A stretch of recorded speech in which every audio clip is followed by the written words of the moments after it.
సంవత్సరాల కాలంగా కొన్ని లక్షల కోట్ల రూపాయల అవినీతికి పాల్పడినటువంటి ప్రభుత్వం.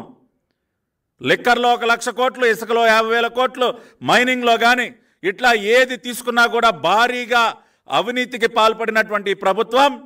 దానికి సంబంధించినటువంటి ఫైళ్ళు ఏవైతే ఉన్నాయో, దానికి సంబంధించినటువంటి డాక్యుమెంట్స్ ఏవైతే ఉన్నాయో వాటన్నిటినీ ఖచ్చితంగా మాయం చేసేటటువంటి పని ఇప్పటికే ప్రారంభించుంటారు.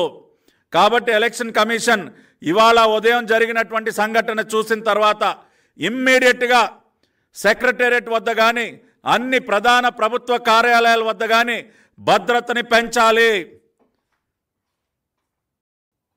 సెక్రటేరియట్లో ఉన్నటువంటి ఫైళ్ళకి ఈ రోజున భద్రత లేదు.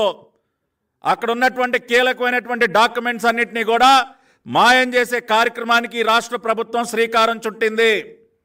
దానికి ప్రత్యక్ష ఉదాహరణే ఈ రోజున సిట్ కార్యాలయం బయట ఫైళ్లు దగ్ధం చేసినటువంటి కార్యక్రమం.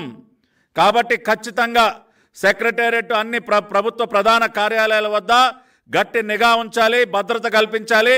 ఎటువంటి ఫైళ్లు మాయం అవ్వకుండా, ఏ ఫైళ్లు కూడా కాలి బూడిదవ్వకుండా వాటిని కాపాడాల్సినటువంటి అవసరం కూడా ఇవాళ ఉంది. కాబట్టి ఈ అంశాలను కూడా ఇవాళ ఎలక్షన్ కమిషన్ దృష్టికి తీసుకెళ్తున్నాం.